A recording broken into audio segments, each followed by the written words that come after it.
வந்திருக்கும் இளம் சாதனையாளர்களுக்கும் அவங்களுடைய பெற்றோர்களுக்கும் தமிழக வெற்றி கழகத்தினுடைய தோழர்களுக்கும் என் நெஞ்சில் குடியிருக்கும் நண்பா நண்பிகள் உங்கள் அனைவருக்கும் மீண்டும் என்னுடைய பணிவான வணக்கங்கள். நான் இன்றைக்கி எதுவும் பேச வேணான்னு தான் நினச்சேன். பட் ஒரு முக்கியமான ஒரு விஷயத்தை பற்றி இன்றைக்கி நான் பேசலைன்னா அது அவ்வளோ கரெக்டாக இருக்காதுன்னு எனக்கு தோணுச்சு. அதான் அது என்னவா இருக்குன்றது நீங்களே கெஸ் பண்ணியிருப்பீங்க. எஸ், நீட்டை பற்றி தான்.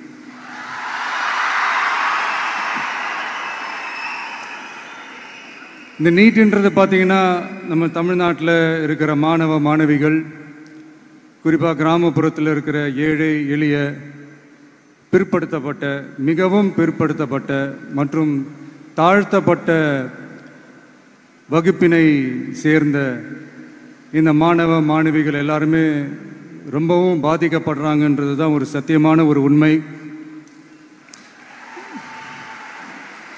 இந்த நீட்டை பற்றி ஒரு பிரச்சனையாக நான் பார்க்குறது என்னென்னா, ஒன்று இந்த நீட் இந்த மாநில உரிமைகளுக்கு எதிரானதாக இருக்குது.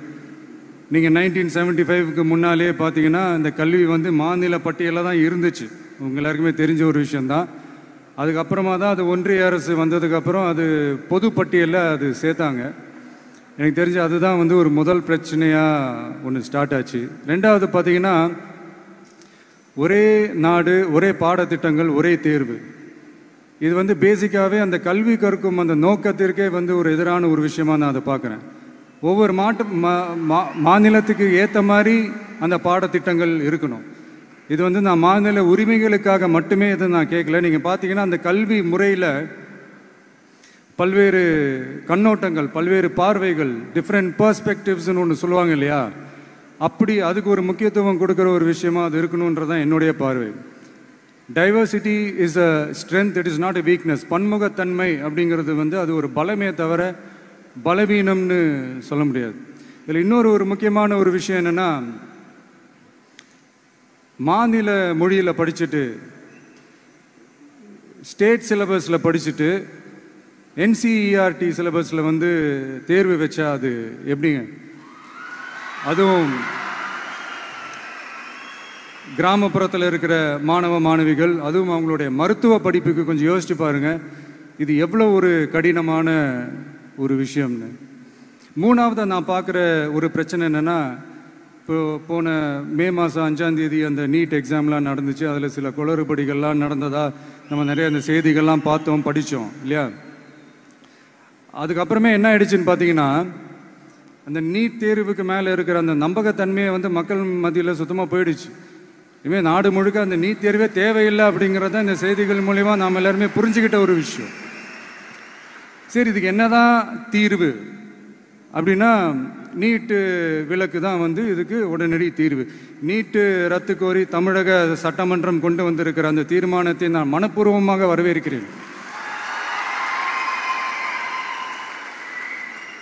இதுக்கு அந்த ஒன்றிய அரசு அந்த கால தாமதம்லாம் எதுவும் செய்யாமல் தமிழ்நாட்டு மக்கள் அவங்களுடைய உணர்வுகளுக்கு மதிப்பு கொடுத்து இதை சீக்கிரமாகவே இதை சால்வ் பண்ணணும் அப்படின்றதான் இங்கே நான் கேட்டுக்கிறேன். சரி, ஓகே, இதுக்கு நிரந்தர தீர்வு தான் என்ன அப்படின்னா, அந்த கல்வி பொது பட்டியலேருந்து மாநில பட்டியலுக்கு கொண்டு வரணும். ஒருவேளை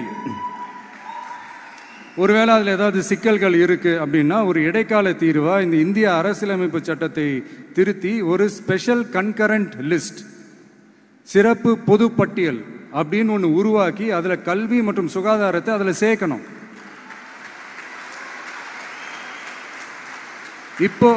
இப்போ இருக்கிற அந்த பொது பட்டியல் என்ன ஒரு பிரச்சனை அப்படின்னா, நீங்கள் அந்த துறைகள்லாம் பார்த்தீங்கன்னா மாநில அரசுகளுக்கு என்னதான் அதில் அதிகாரம் இருந்தாலும் அது முழுக்க ஒன்றிய அரசினுடைய கட்டுப்பாட்டில் தான் இருக்குது. அதனால் மாநில அரசுகளுக்கு அந்த முழு சுதந்திரத்தை அது தரப்பட வேண்டும் அப்படின்றதான் இங்கே என்னுடைய தாழ்மையான ஒரு வேண்டுகோள்.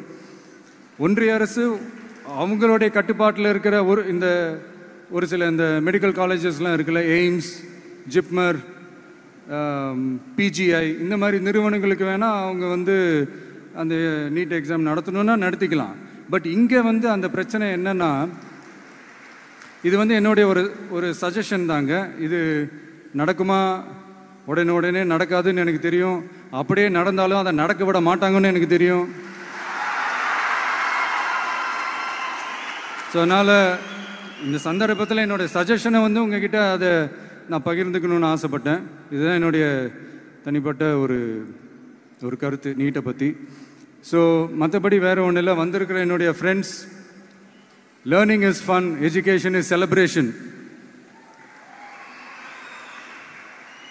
ஜாலியாக படிங்க, ஸ்ட்ரெஸ் எல்லாம் எடுத்துக்காதீங்க. இந்த உலகம் ரொம்ப பெருசு, ரொம்ப ரொம்ப பெருசு. ஆப்பர்ச்சுனிட்டிஸ் அவ்வளோ இருக்கு, அவ்வளோ கொட்டி கிடக்கு. அதனால் ஏதாவது 1-2 மிஸ் பண்ணாலும் எதுவும் ஃபீல் பண்ணிடாதீங்க. அப்படின்னா கடவுள் வந்து இன்னொரு பெரிய ஆப்பர்ச்சுனிட்டி உங்களுக்காக வச்சுட்டு காத்துக்கிட்டு இருக்கிறாருன்னு அர்த்தம். அது என்னன்னு தேடி கண்டுபிடிங்க. கான்ஃபிடென்ட்டாக இருங்க, நல்லதே நடக்கும். வெற்றி நிச்சயம், வெற்றி நிச்சயம். மீண்டும் சந்திக்கும் வரை நன்றி, வணக்கம்.